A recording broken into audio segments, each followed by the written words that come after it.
Hi, good morning and good afternoon, everyone. Welcome to today's webinar session. We're delighted to have you join us in an hour-long discussion to learn, share, and empower changemakers like you around the world. Next slide. This is just an introduction to who we are, our YouthLead team. We have Cassandra Jesse, who is the Director of Youth Power Learning. We have Maria Brintelmeyer, our YouthLead Coordinator. Sarah Sladen is the Director of the Youth Economic Opportunities Network and our Senior Youth Engagement Advisor. There's myself, Rachel Stepka. I'm the Communications Manager for Youth Power Learning and YouthLead. We have Abalaji Amitagun, who's the Knowledge Management and Communications Atlas Core Fellow, and Kenya Anyadike from Atlas Core Fellow as well. He's a Knowledge Management and Communications. And we have Nalima Rout, who is our consultant for Youth Power Learning and YouthLead. So to offer you some background about who we are, YouthLead is a global network of more than 6,500 young changemakers from around the globe that begin as an activity under the USAID-funded Youth Power Learning Project. Youth Power Learning is focused on sharing knowledge, learning, tools, best practices, and what works in positive youth development. Positive youth development is defined as including 4 components: that youth have assets and should have the ability to leverage those assets through agency, as well as the ability to contribute to positive change for themselves and their communities. And to do this, youth should be surrounded by an enabling environment that supports them. When it began, Youth Power Learning's main focus was on youth supporting organizations, including organizations that were implementing youth programs or carrying out youth development research. So the YouthLead vision is to serve as a global hub for young changemakers ages 15 to 35, enabling them to maximize their impact through networking, mentoring, and access to information. The platform offers a great opportunity for youth from different countries and different networks to inspire and learn from each other, connect beyond their traditional circles, and benefit from many diverse resources and information. The site is available in English, Spanish, and French, and with Google Translate on every page, it's available to a larger group of youth. Next slide.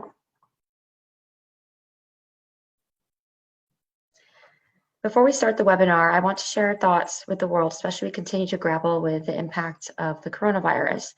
In response to the challenges presented by the pandemic, YouthLead is leveraging the power of its network of young changemakers to share critical information and to channel their skills and leadership to help communities around the world get educated about how to stop the spread of the virus. So we've created several resource pages with information. We continue to update that as we learn more about what is helpful to our youth network. So we have a campaign going on. So it's about fighting COVID-19. So we invite YouthLead members and other youth networks to join the fight against the spread of the coronavirus by promoting hand washing, social distancing, and tackling misinformation. So this is part of our YouthLead Acts of Good campaign. So we invite you to make a pledge on our website. We have a survey link on our website to make a pledge to say how you will join in the fight against COVID-19. And this campaign will be ongoing for the next few months. It says now on May 15th, but that date is no longer correct. We'll be continuing on for this for at least the next 2 months. And if you share an act of good with us, we'll be featuring it on our YouthLead Acts of Good page, which is aimed at highlighting the role of young people as leaders for positive change around the world. And we also ask for youth-serving organizations to share tools or resources that young people can use to take action in their own communities to combat the impact of the COVID-19 virus. Next slide, please. And with that, I will hand it over to Abalaji to introduce today's webinar speakers.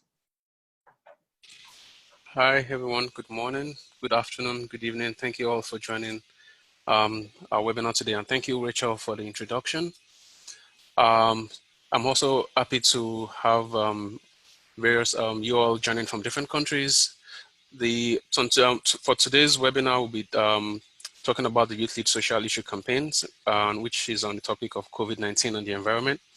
So the YouthLead Social Issue campaigns are a team-based social short campaign led by the YouthLead Ambassadors. The goal of the campaign is to provide YouthLead Ambassadors an avenue to champion a social issue that they're particularly passionate about. So on this particular topic, we have Philbert, our YouthLead Ambassador Philbert and Gayo from Kenya. And then we also have a few, our YouthLead Ambassador, Kushal Naraki from Nepal. As we all know, the coronavirus pandemic has a devastating and catastrophic impact on health and economies on the global scale. However, we know that the world continues to look for hope, and amid the crisis, the environment seems to give us a glimpse of hope for the future ahead.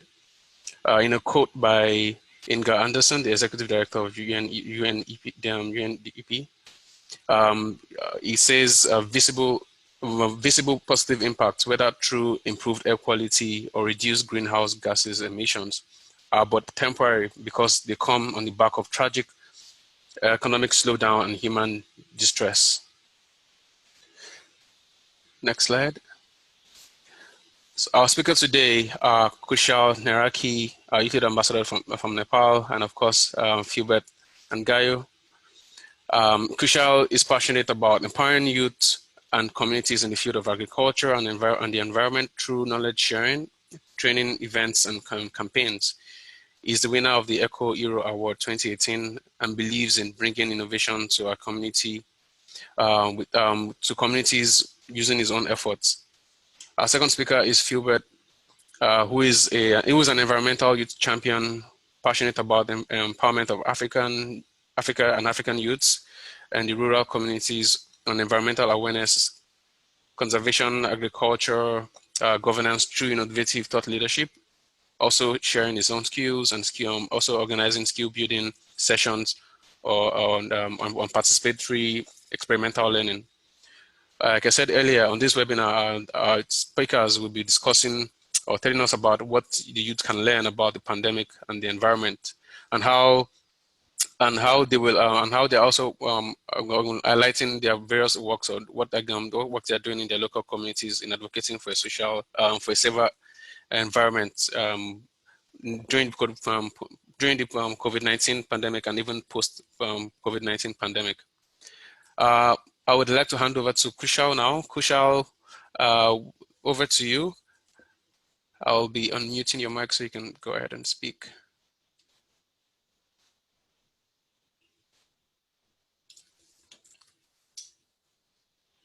Hi, Kushal. Hello, thank you, Yes. Abelaji. Yes. Greetings to everyone, and thank you for joining us. I'm Kushal Naharki, YouthLead Ambassador from Nepal. I'd like to start with a quote from Daisaku, who said, "History has always been shaped by the power of the youth." Youth generation poised to dominate the workforce are more socially conscious nowadays. They are more demanding in terms of environment and how the environment contributes to the life. As young people constitute a large part of the world population, it is necessary for youth generation to act in the field of environment too.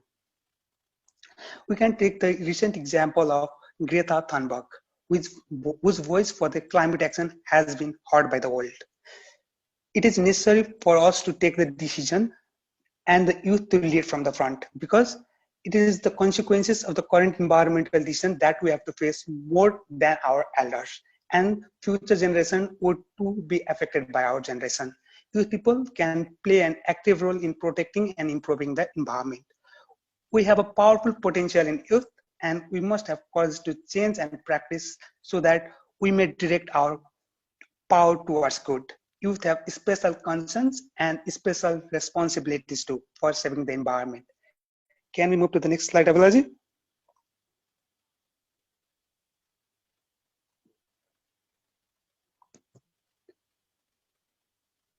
Hello? Abelaji, are you there?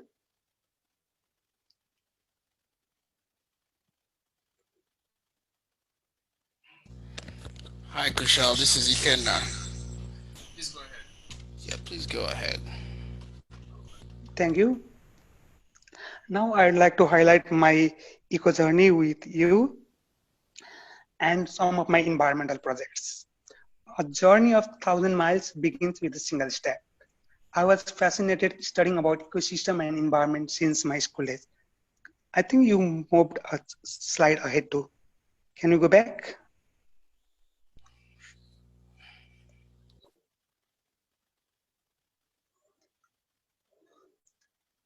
I was really fascinated studying about the ecosystems and environment since my school days, and used to be deeply saddened hearing about the pollutions we create to our planet, and would be very happy to participate in the events like planting trees.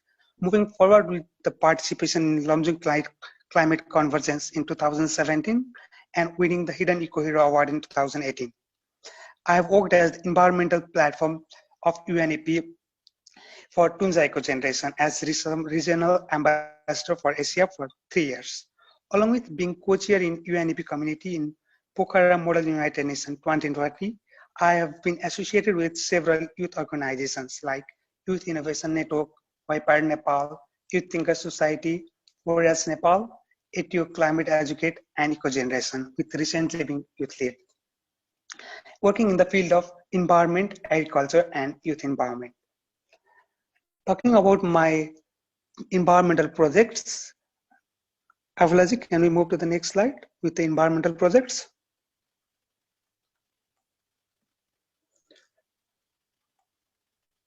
Discussing about my first environmental project, it is Sustainable Environmental Program and Go for Green. These are the school-led awareness campaigns with several events like Eco Quiz, Eco Voice of Children and Youth, and environmental motivation, along with formation of environmental eco clubs at the schools, so that children and youth can raise the voice for the environment. The next campaign is Waste Bucket. It itself says, keep it in till you find a bin. It is for the management of the waste that we produce, so that we do not scatter it over here and there, creating a pollution. And the next campaign is Small Act, Great Impact. Our small actions to the environment can have a great impact altogether, creating or create ripples of strong to create a better environment for us and the future generation. So each of our small acts matter. Next campaign is about no food wastage, which deals with the food security and the food waste that we have been doing, and composting of the degradable food waste.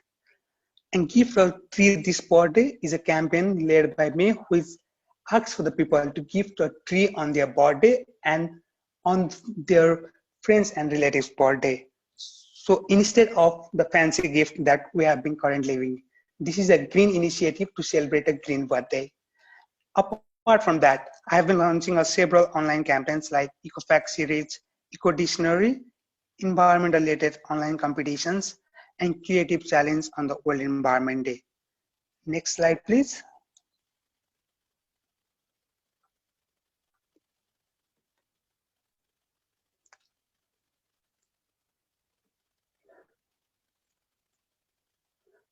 Entering on the topic of today's discussion, I would like to explain how did the COVID-19 emerge into what it has been as a pandemic today.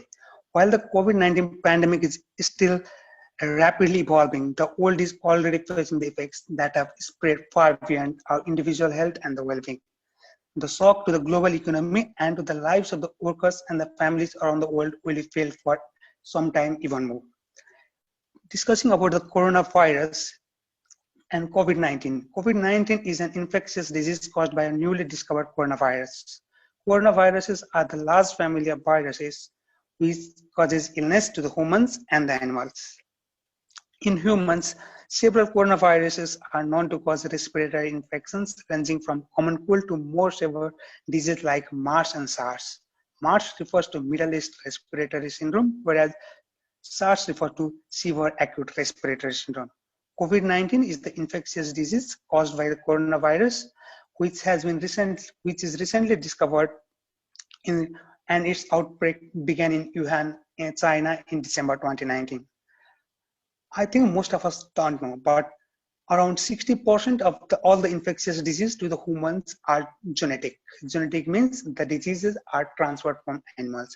Apart from that, 75% of all the emerging infectious diseases comes from animals. Zoonosis that emerged or re-emerged recently are Ebola virus, bird flu, MERS, Nipah virus, SARS, Zika virus, and the recently being coronavirus. They are all linked to the human activity. The Ebola outbreak in the West Africa was the result of forest losses leading to the closer contact between the wildlife and the human settlements. And the emergence of the avian influenza was linked to the intensive poultry farming. And the Nip virus was linked to the intensification of the pig farming. Can you move to the next slide, where we'll be discussing about the factors that causes the zoonosis emergence.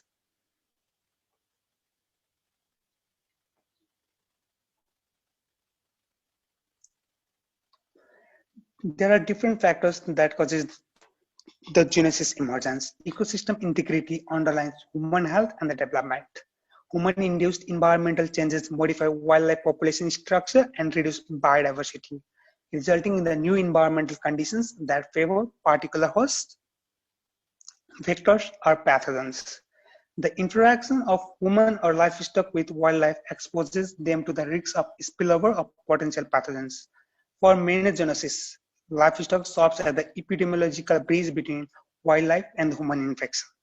The drivers of the zoonotic device emergence are changes in the environment, usually the result of human activities that we have been doing, ranging from land use change to the changing climate, and the changes in the animals or the human host, and changes in the pathogen with the increasing advancement in the biotechnology and the science.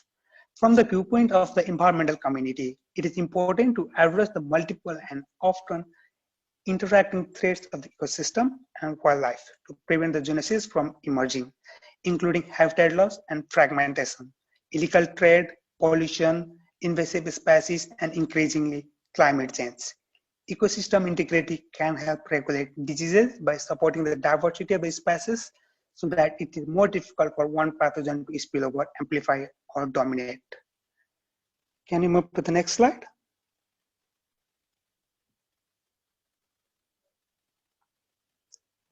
Coronavirus. Is coronavirus a message from nature to the human beings? Nature is sending us the wake-up call with the COVID-19 pandemic, it seems like. Alongside, there has been previous messages from the nature too. We can imagine the increasing heat records of the world to recent Australian bushfire. While our immediate priority must be to protect people from COVID-19 and prevent its spread, our long-term response must tackle climate change and biodiversity loss. To prevent further genetic disease outbreak, the destruction of the nature for farming, mining, and the housing must come to the end. COVID-19 outbreak was just a clear warning shot, given that the far more deadly disease existed in the wildlife and that today's civilization was playing with a fire. The deforestation and other land use changes, intensified agriculture system that we are practicing, the climate changes, antimicrobial resistance are some of the factors causing zoonosis emergence. Humans and the nature are the part of one connected system, and the nature provides the food, medicine, water, clean air, and many other benefits that have allowed the people to thrive. And Doreen, this was the statement quoted from the Doreen Robinson by UNEP, and I would like to quote the another statement by UNEP Executive Director Inger Andersen, who said, "We are intimately interconnected with nature, whether we like it or we don't like it. If we don't take care of the nature, we can't take care of ourselves because we live in an ecosystem which we are bounded by the nature." Can you move to the next slide?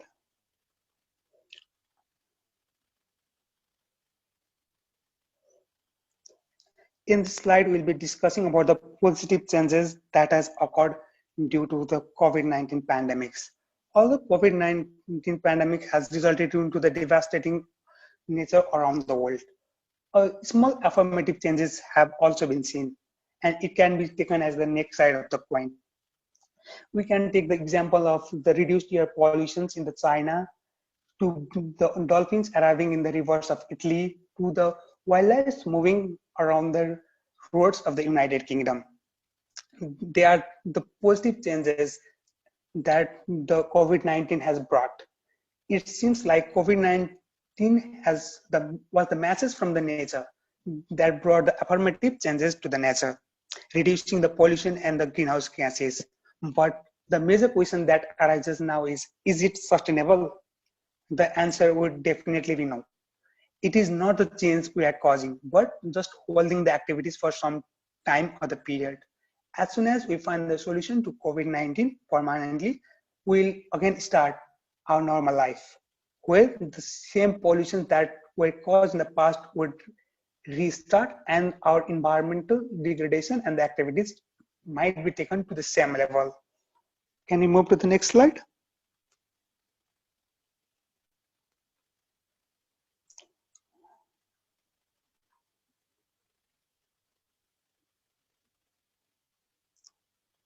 And discussing about the impacts of COVID-19, although small affirmative change can be noticed in the factor of environment, but we can't take that as the affirmative change only, because accepting the deaths of the vulnerable and extreme restriction on average life is not a realistic or reliable way to fight environmental challenges. There are different ways that we can get the same result without impacting the current life of the people.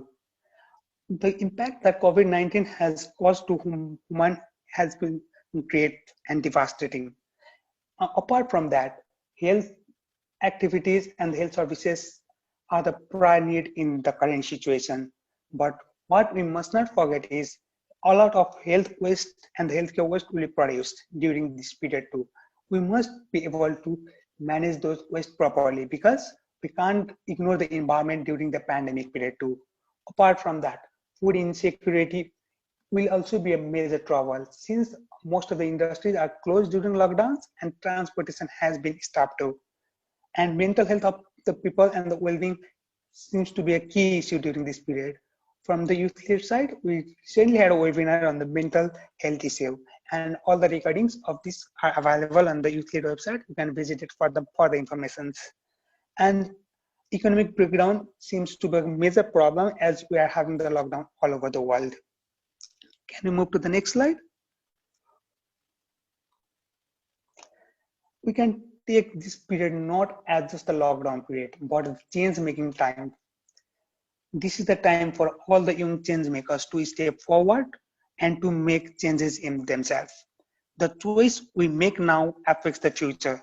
In the midst of the global crisis, we believe that this is also the time for the innovation, for finding new and a better way to tackle our global challenges.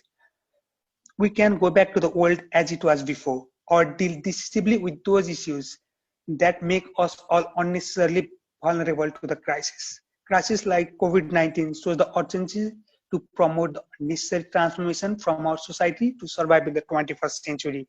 It can be a good reminder of the nature's call that in any breakdown, there is always a chance for the breakthrough.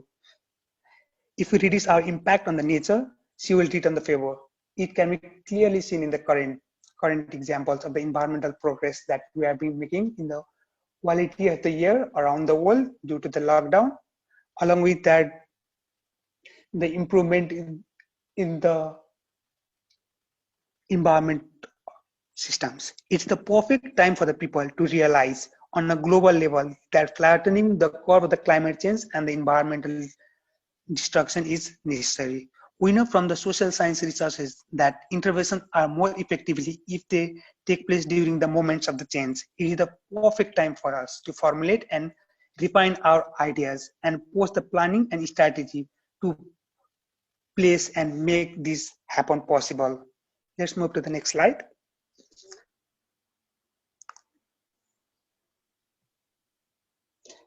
Now we'll be discussing on the roles of youths during the COVID-19. I have created the mnemonics called break. Let's break the COVID-19. How can the youths fight during the COVID-19 situation, as youth are the major force and the change makers? The B stands for be a part of the solution. We can be a part of the solution, maintaining the social distances and working from the work, along with using the preventive measures of the COVID-19. R stands for the recognition of our strengths. We all have strengths, and some of them are hidden that has not been exposed yet. It is the time for us to realize what we are capable of. And E stands for enter in the Stop the Spread campaign, which is the campaign led by the YouthLead to stop the spread. Along with that, YouthLead has also launched a new campaign called YouthLead Acts of Good. You can participate in those campaigns and show how you have been acting in your community level to fight against the COVID-19 situation. A stands for aware people about the COVID-19. You can aware the community people around you through the social medias or any other means of communication, and create a better lifestyle in a local community preventive the COVID-19 pandemics. And K stands for keep away the misinformation. We must follow the guidelines of the World Health Organization or the official authorities of our region, and should not spread the misinformation, as misinformation may lead to another crisis during this global emergency. Next slide, please.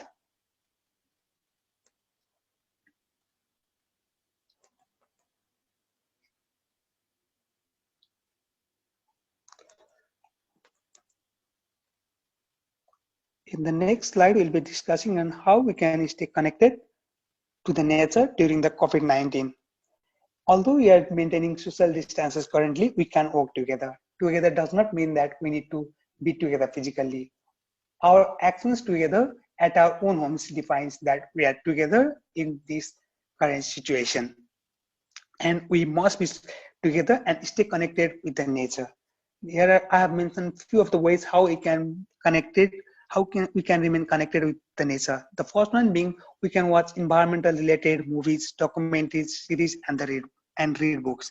There are plenty of shows, series, and films out there which addresses the climate crisis, the threats faced by our oceans, pollutions, and give us the inspiration on how we can try to help.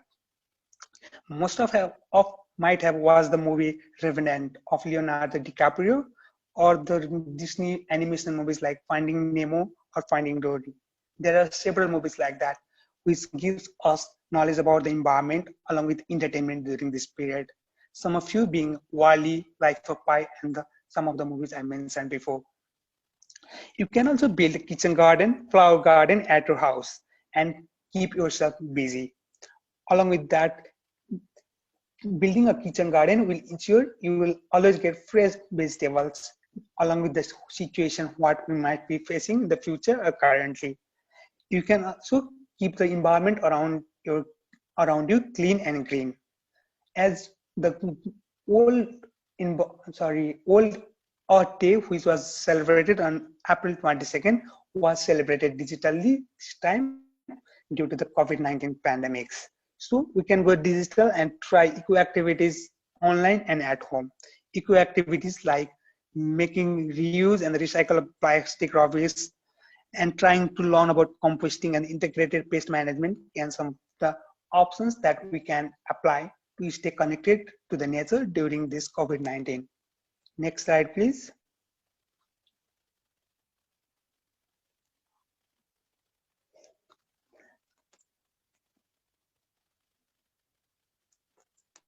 Now, what is the next? What will happen after the COVID-19 pandemics is a major question that might be in our head currently. Are we going to the same lifestyle that we're using in the past? As we inch from wartime response to the building back better, we need to take on board the environmental signals and what they mean for our future and the well-being, because COVID-19 is by no means a silver lining for the environment as quoted by UN environmental chief. When we get past this crisis, we will have several options, like we can go back to the normal lifestyle or we can move into a further and a better lifestyle. Post COVID-19 world will not be the same one as we know before, but it can be a better one. If we make this time as a change-making time for the future time, we can live a better world. This time, the world needs a ray of hope, and we will need to rebuild the world after the pandemics, or working along with the nature, but not against it. These events present all of us with an opportunity to respond and help prevent and prepare for the future shocks with new modalities that go beyond the status. The separation of the health and environmental policy is a dangerous delusion that we cannot accept. Our health entirely depends on the climate and the other organisms we share the planet with. If we blend taking a hard line against transnational organized wildlife crimes while also opening up new opportunities for local communities, then we will see biodiversity, ecosystem, and communities thrive together. To help prevent further outbreaks of the genetic viruses like COVID-19, the illegal wildlife trades and the destruction of the habitats must stop. Next slide. The next slide will be discussing what can the youths do for the environment. Future generation will also be affected by the decision taken by the youth, as I already addressed it before, as we need to address the concerns such as depletion of the resources, biodiversity loss, and long-lived radioactive wastage, and several other pollution factors. We can change our lifestyle and bring it or make it nature friendly or eco-friendly.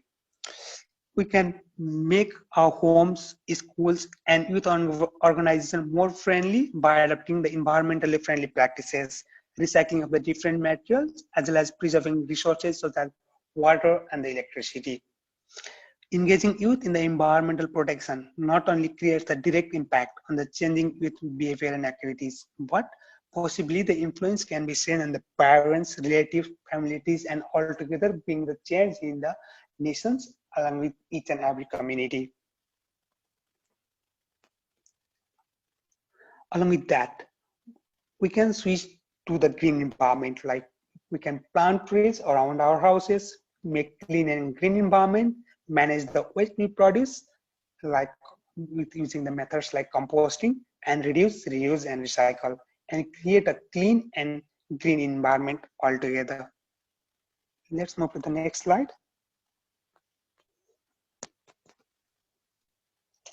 I think everyone in some point of the time would like to be a hero. I think everyone has a dream to become a hero and change the world.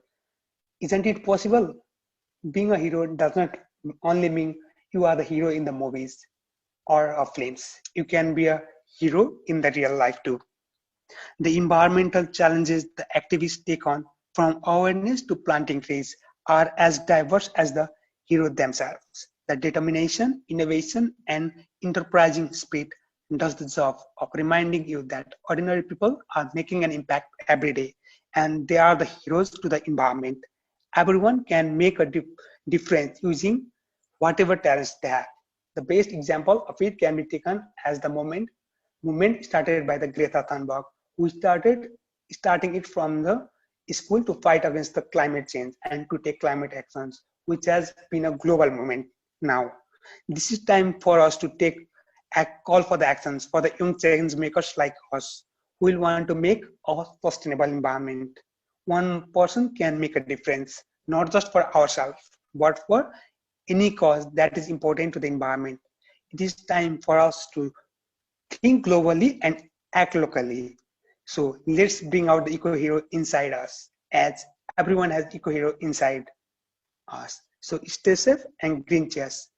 Apology, this is all from my side. Now I'd like my fellow ambassador from Kenya to take it further. Thank you very much, Kushal. I appreciate the very awesome presentation. I believe our audience must have learned quite a lot of new information, even by all these things you, some of these key important points you've shared. I would like to hand over to, I would like to introduce our next speaker, Philbert Angayo. And then, so like I mentioned earlier, he's passionate about empowering African youth and rural communities and environment, creating environmental awareness and conservation agriculture and governments through innovation, thought leadership. So Philbert, I would like you to join this conversation. I'll be giving you microphone access. Please go ahead, Philbert. Thank you so much, Apolaji. Thank you, Ikena, and the YouthLead team. I don't know if I'm audible. Am I audible?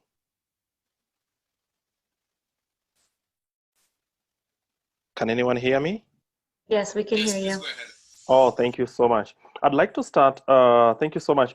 Just a slight correction onto that top slide. I'm from Kenya, not Ethiopia, as has been indicated on a lighter note. Kindly take me to the next slide. But even as that comes, allow me to start by reading just something. A friend of mine just this morning posted on his Facebook. His name is Caleb Wekesa from Western Kenya. He said that, call it, I'll just read verbatim. Call it natural selection. Enjoying this forced closure in my farm, then River Malakisi, the river is called Malakisi, River Malakisi, raging and wreaking havoc on my farm. The region experiencing mixed blessings, good crop season followed by massive destruction from nature. The senior citizens terming it the biggest rains ever recorded since 1961. Could this be evidence of repercussions of massive neglect in conservation? The village housing structures falling and forced evictions by mudslides, expanding wetlands, too many frog creeps, everywhere is just swampy. Now, and he's of course posted photos, images of almost half an acre of a maize plantation has been flattened by havoc that has been wreaked there by the bulging River Malakisi. I'm also a farmer in agriculture based in the western part of Kenya, also planting rice. And just recently, my colleagues from Kenya can bear me witness that we've witnessed a lot of rains that have wreaked serious havoc and people have been relocated. Now, for the very first time, Lake Victoria has actually exceeded the boundaries. It has actually infringed. A lot of water has been pushed back, not pushed back, pushed towards the settlement, the human settlement areas. Now, why are we seeing all this? And why do they have to come at a time when we have the coronavirus pandemic? I want you to ponder on that story and what I've shared, even as we go into the next few minutes as I share this.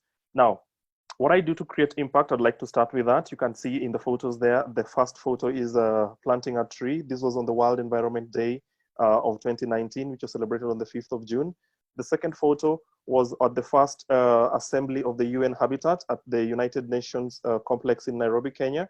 Of course, the theme for that celebration was Beat Air Pollution. And the other photos also show some activity. We were doing a cleanup exercise in one of the informal settlements in Nairobi. My first point of engagement is climate policy and oversight. And I sit in the Standing Commission of the Interreligious Council of Kenya on Environment and Climate Change. And through that, I've been able to steer policy and inform some of the decisions that are being made on the front of environmental protection. The second point of involvement is mobilization of youth for climate action with the Kenya Platform of Climate Governance, where I'm a member of the Climate Finance Technical Working Group. We were very instrumental in the organization of the Climate Strike edition of Kenya. And of course, we had a number of activities. The third is thought leadership. I play a significant role in leading thought around climate finance and climate change. Not really climate, but climate governance as a whole, where we have done numerous activities together with the Kenya Platform on climate governance. I've also consulted with the Food and Agriculture Organization of the United Nations and also the UNDP towards the major part of last year. The last quarter of last year, we ran a number of activities, and currently we are in the process of developing a curriculum that will be used to train environmental journalists on reporting. Last but not least is training up the next generation of climate change ambassadors, and this is where the future of climate change advocacy lies. And of course, we hope that governments will take this message seriously and not really a reduction of the efforts that we put towards climate action, but seeing a lot of commitments being turned into action from the governments on the climate protection, environmental conservation and protection front. Take me to the next slide, please.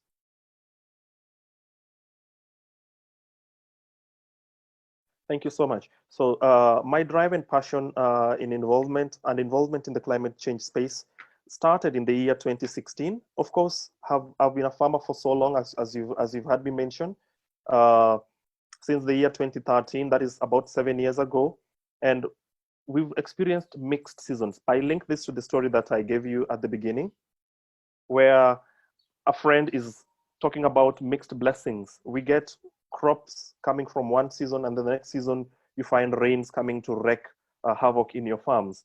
I've been a victim of that, and I've seen my farms swept actually in the very first season that I planted rice in the western part of Kenya. In the rice planting scheme, I actually lost everything.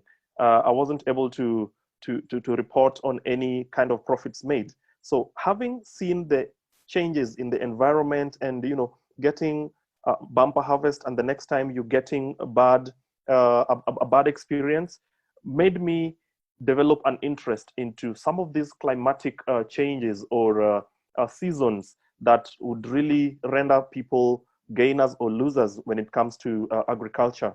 And then, of course, in the year 2016, I was selected by the University of Nairobi to attend the United Nations Environment Assembly.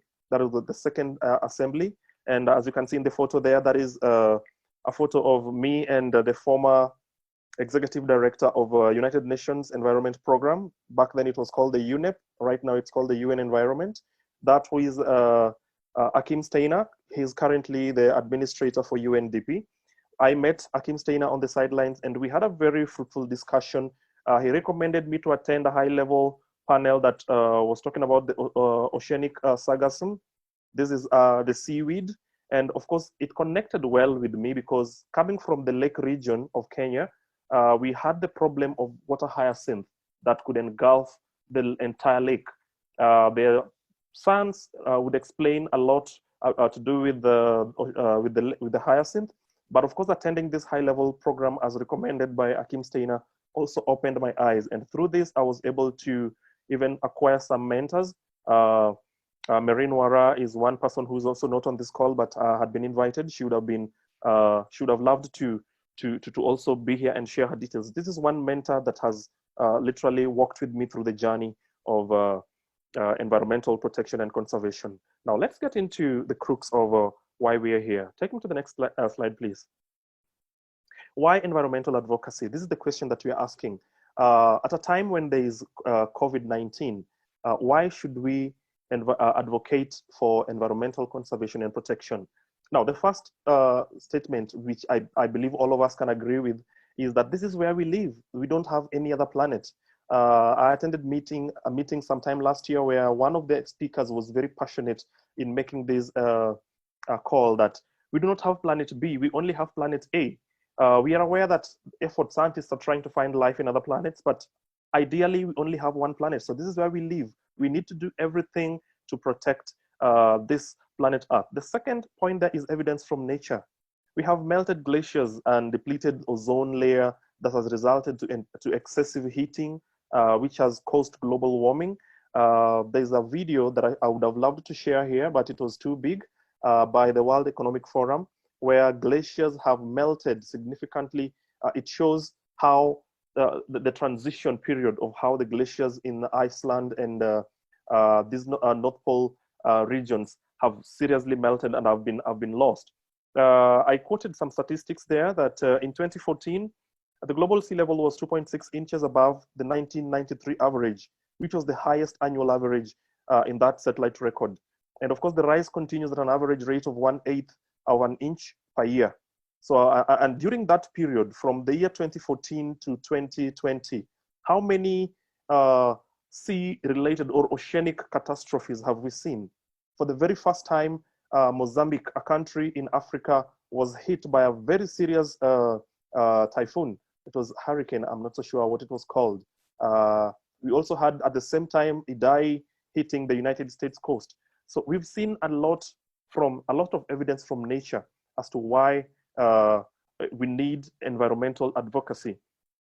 Increased environmental hazards. I'll be very specific to the Kenyan region on this point. And we've had cases where acid rains have been reported in northern Kenya, industrial waste, in Marsabit area. And that has resulted to livestock, the death of livestock, loss of livestock, and we've also seen reduced land productivity as a result of chemical waste that is being dumped without regard for the people who use that land.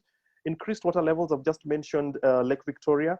Remba and Rikiti Islands have been, water has been able to push people back into further uplands towards the land because the rain has actually consumed a portion of the island as a result of rising because of the flooding that has been witnessed.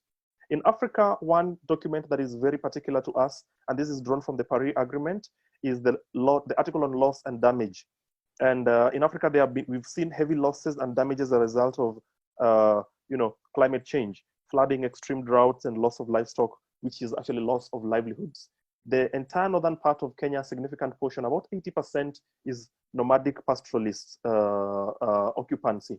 And these people have lost livestock as a result of excessive climate activity. So these are some of the reasons that compel us to think about why environmental advocacy is important, especially during our time. Take me to the next slide, please. Now, this is a video. I'm not so sure if it can play on your side, Abolaji. Could you try playing this? It's a very, yes. Kindly just watch, join me in looking at the words. It doesn't have sound. 4 things you should know about climate change and health.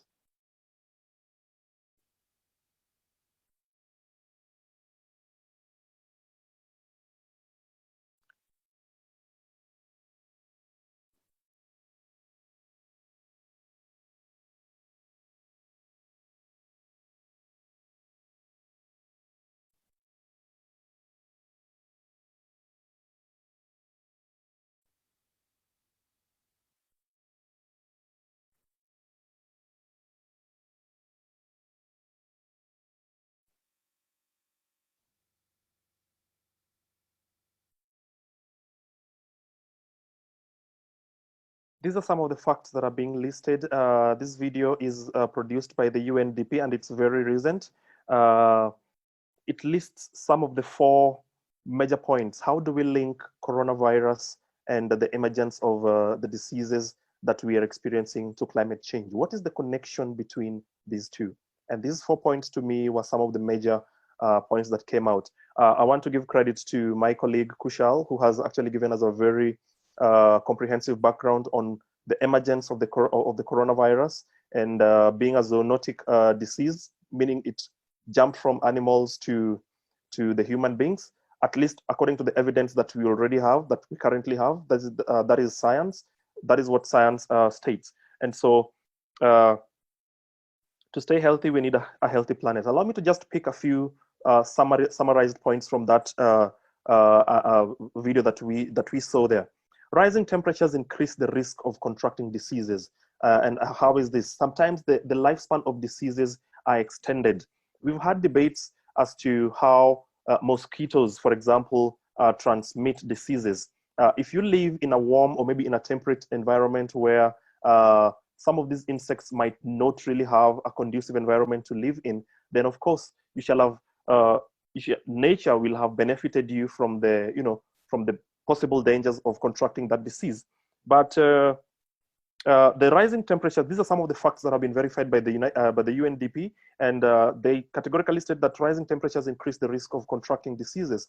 Secondly, extreme weather affects access to clean water, thus compromising hygiene. Now, if you look at a situation where the hurricanes have wreaked havoc in particular areas, people's access to clean water will be a major challenge. And you'll bear me witness that a significant portion of the diseases that we face now, or maybe in the 21st century, as a result of sanitation. So unless we have access to clean water and proper hygiene, we will continue to be susceptible to some of these diseases. And of course, we are not ruling out the fact that coronavirus has also been transmitted because of the environment in which it finds itself in. Unreliable weather patterns undermine food security, leading to malnutrition and undernutrition. This is another health-related data, which states that whenever there's a change in seasons that are not favorable to agriculture, that are not supportive to agriculture, food security becomes a major concern, and we are grossly affected. Last but not least is the climate shocks that can impair health systems. And the biggest question I'd want to ask us here is, can we handle natural disasters, especially at this time of COVID-19? We've seen how hospitals, how health facilities, health systems have been overwhelmed as a result of the coronavirus. Now, ask yourself if maybe we were to get, God forbid, if some serious natural disaster was to happen in the US or maybe on the coast of Africa or in Asia, a tsunami, for example, would we be able to handle the two disasters at the same time? Now, when we ask ourselves these pertinent questions, we realize that to stay healthy, indeed, we need a healthy planet. When our planet is healthy, that is the first point that will give us the strength to be able to counter some of the pandemics that we have, like now in the coronavirus situation. Take me to the next slide, please, as we draw toward the close to this. So the question is, why the youth? Why should we pay particular attention to the young people? My colleague Kushal already gave a very compelling case. Allow me to highlight just a few of those. Large population, it is estimated that 75% of Africa's population, this is Africa statistics, 75% of Africa's 1.3 billion are under the age of 35 years. Now, that has a significant information with regard to the present and the future, because these people are in a constant transition period. So youth actually occupy the largest population, not just in Africa, but even globally. As you can see in the map of Africa, right, that we have right there, this is a map that shows youth by the definition of being between the age of 15 to 29 years. Now, a lot of statistics go around this with regard to the portions of the population that are predominantly youth or between those particular age groups. Secondly is unemployment that leads to vulnerability. 60%, again, this is Africa statistics, 60% of Africa's total unemployment is youth, making them soft targets for phenomena like radicalization and bad politics. A young person who is jobless, who has actually hunted for meaningful employment for quite some time, will be an easy target for a politician who is only interested in dishing handouts and having this person become like their foot soldier. Now, not all of these politicians are bad people, but again, if you only have a population that responds to a politician and does the bidding of a politician, then to me, that is a position of danger. A young person should be in a position to discern for themselves that which is right and make value-based decisions when it comes to politics and governance and the issues that affect especially the population. Now, the third one there, we have innovative and in the energy that young people have. Innovations in the 21st century, we have youth activity like the Arab Spring and the global climate action that took place sometime last year. All these were youth-led initiatives. So the youth occupy a very significant position in the activities of this 21st century. Now, the youth are the future. Youth they would be half of the global population by 2030. This is a projection that is given by the UNDP. And some of these resources have been uploaded onto the YouthLead platform. We will upload these statistics so we are able to verify the information. Please take me to the next slide. So we are trying to build a case as to why the youth specifically need to be involved. Now, on the global scene, you are aware that right now, for you to be able to even access funding for projects and initiatives that you're doing, you must at least try and align it to a particular sustainable development goal. The United Nations is very specific about the SDGs. And if your project or initiative is not aligned to any of the 17 SDGs that we have, then chances of you succeeding in the implementation of that activity might not actually be well. So this is a statement that has been made by Dr. Salim Jahan. He is the former executive director, former director of UNDP in charge of the Human Development Report Office. He says this: to a great extent, the world's ability to attain the SDGs by 2030 will depend on the capabilities of the young and the opportunities available to them. Therefore, the Youth Development Index, this is an index that was developed by the Commonwealth, is very particular, stating that the youth are very integral. They play a central position in the attainment of the SDGs now. The 17 of the SDGs each have a particular angle that they are reaching out to. And I want to encourage everyone on this call to familiarize themselves with the SDGs, because that is where the crux of our involvement will fall. Next slide, please. So what are some of the entry points for youth advocacy? We have seen how the coronavirus pandemic has affected our environment, in the fact that both positively and negatively. Kushal, I think, articulated the point where we have seen a regeneration in the environment because the flights are grounded, not so many vehicles are moving. So the environment has been given a breathing space. It has regenerated itself. And Could this be, the question that people are asking is, could this be the result of some of the environmental hazards that we are seeing? Of course, for you to be able to understand exactly where the nexus of that is, you need to understand how the coronavirus came into being, and of course, how the environment is responding to this. The biggest question that we would want to ask is, of course, as we have already seen, would we be able to handle two disasters at the same time as a result of this? That is why we need to take up environmental advocacy with a lot of passion. Now, what are some of the entry points for youth to be involved? Before we share on opportunities, let me just ask this question. Plastic pollution falls in the SDG number 13. This is a soft area that I feel many young people can actually take part in. And let me connect it to marine life and the blue economy, which is SDG 14. They actually follow each other. A lot of plastic pollution cases that we have seen actually end up in the seas. And one statement that a good friend of mine mentioned, talked about, is that when you throw something away, especially a plastic bottle or a plastic container, it does not actually go away. It goes somewhere. When you throw something out of your window, trash out of your window, you think you've thrown it away from your car or away from yourself. It doesn't actually go away. You've simply transferred it from one place to the next. And that is why safe disposal of especially plastics, we need to pay keen attention. Now, the blue economy has received a lot of funding. In the second half of last year, 2019, we saw a lot. Kenya actually played host to one of the biggest conferences on the blue economy, and we've seen other side events and ripple effects of the blue economy being given focus. So young people who want to get into environmental advocacy, the reason why I've pointed to particularly these areas is because there's a lot that we can do about the environment, and you cannot do everything. You can only point yourself to a particular area of passion that you feel you want to make an impact.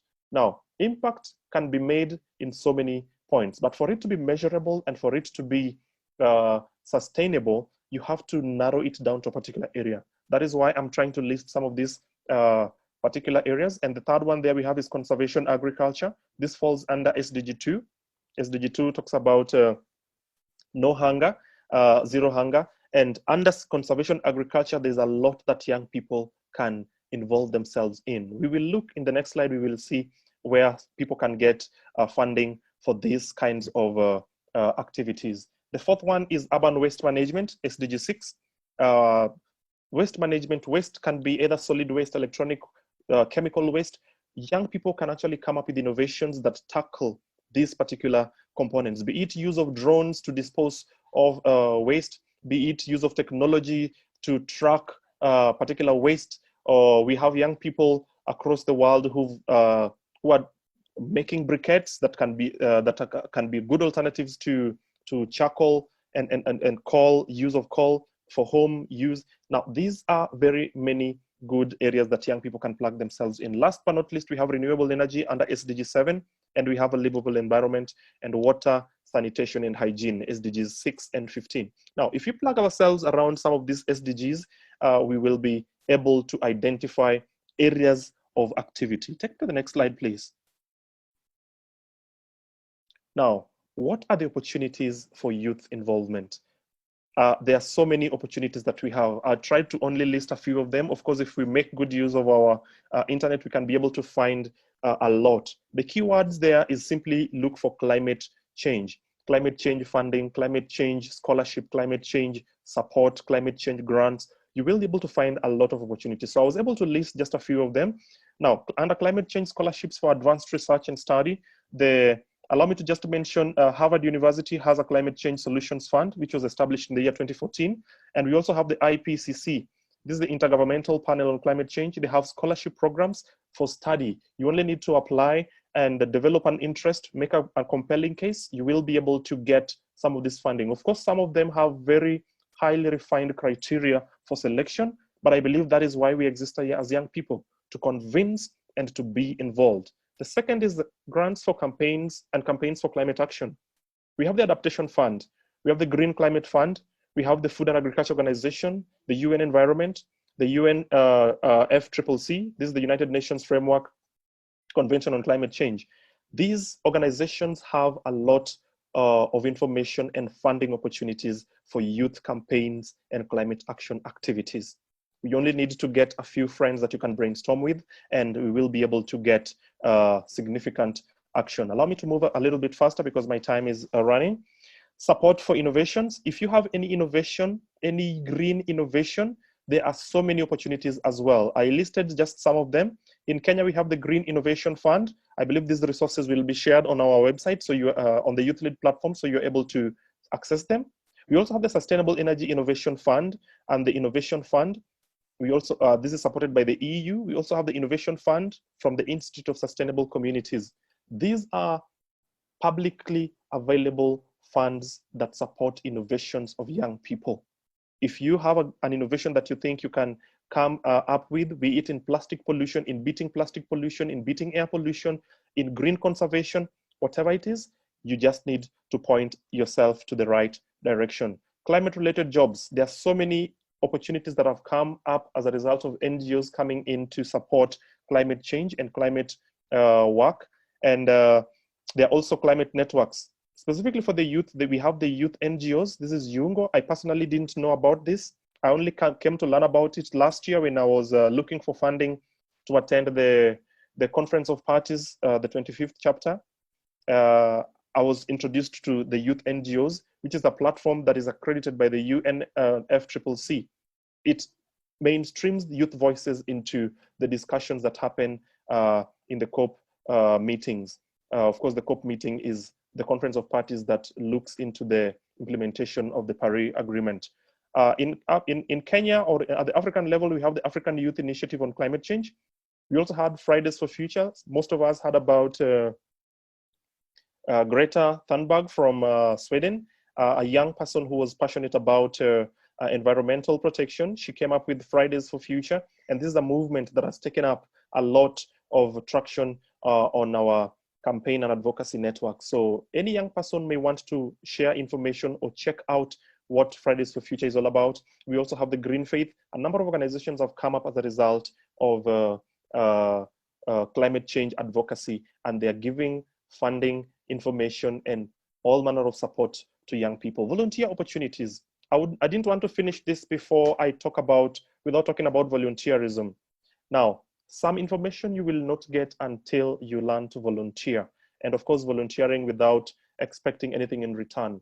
I know there is another webinar that we've had about volunteerism, and it's available on the YouthLead platform. We can access those materials. Now, when you volunteer with climate NGOs and initiatives, you increase your employability and you broaden your interest in environment. Perhaps maybe your interest area is not in climate change adaptation. Why not go to climate change mitigation? Or why not go into many other components that we have? Take me to the last slide, please. Yes, some challenges and good practice. I will not belabor this. The journey has not been smooth. For some of us in advocacy, the journey has not been smooth at all. And some of the challenges that we've had, personally, I've had unclear pathways. Initially, when I was beginning, I wasn't so sure what it is that I was doing. And sometimes you also lack funding or even a stipend to be able to sustain yourself, especially when you end up working as a volunteer. Also lack of mentors, and sometimes you write proposals and you send them and there is no feedback. These are some of the activities, some of the occurrences that might make people get dejected.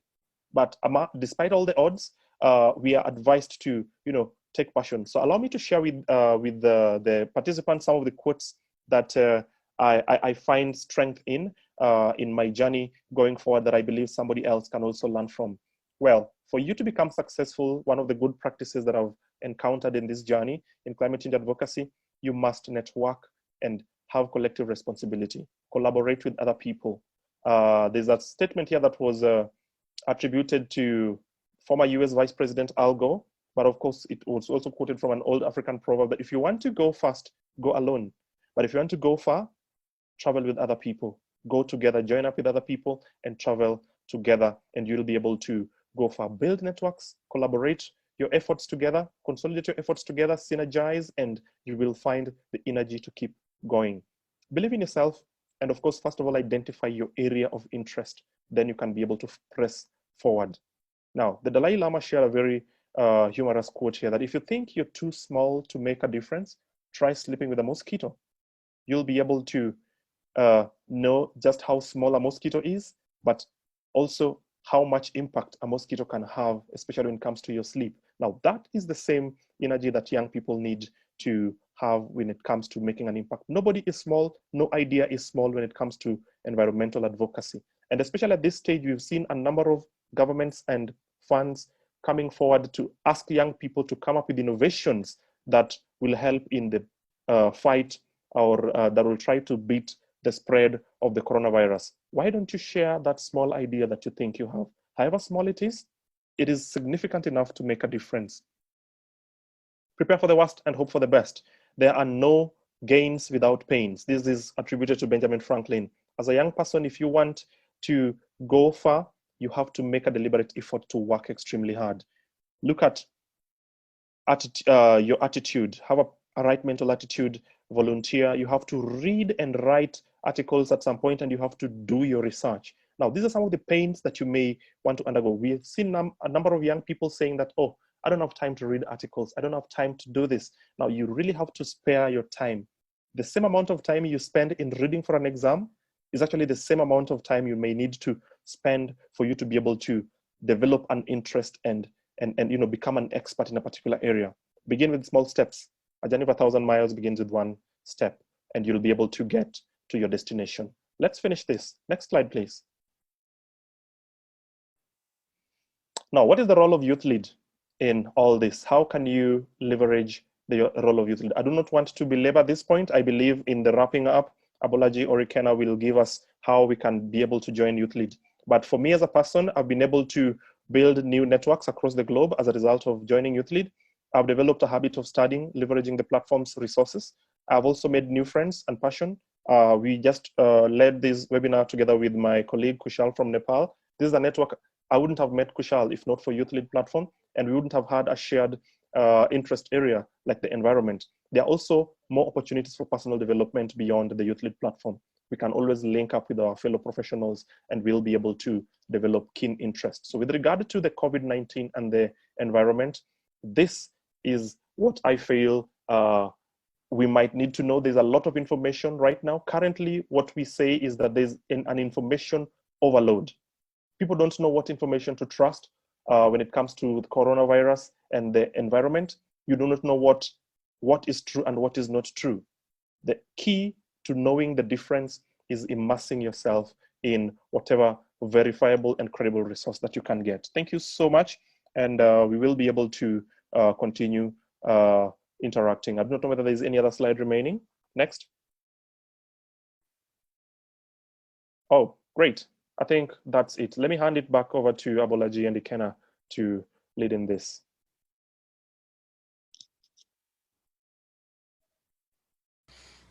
Thank you very much, Philbert. And thank you also, Kushal, for this enlightening session. Ideally, there's supposed to be questions, but because of the fact that we have quite unfortunately gotten to the very end, we have depleted a lot of time on this webinar. We're going to close out now, so I'll hand over to my colleague Rachel to close out the webinar for us. All right, Rachel, take it home. Thank you, Ikenna. And I would just like to mention to everyone online that if you do have questions for our presenters, we encourage you to get in touch with them.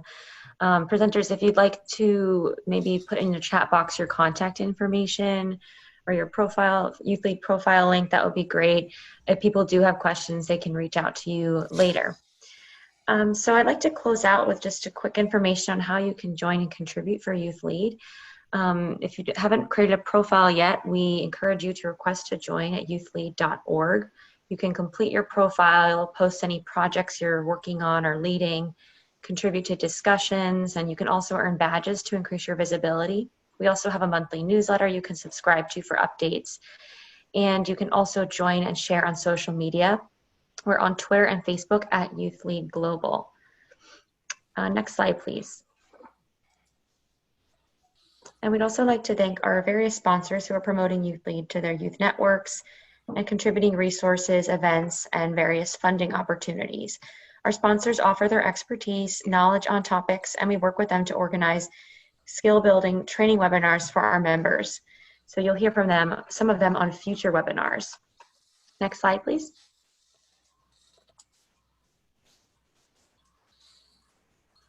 So thank you all for joining us. We hope you'll join our next webinar. Keep checking the events on youthlead.org for new webinar announcements. And as we said in the beginning, the slides and the recording will be made available to all of you on youthlead.org, and we'll also be sending it to all registrants. So we hope to see you next time. And until then, please stay safe, keep washing your hands, and maintaining social distancing. Thank you, everyone. Thank you, Rachel. Thank you, Rachel.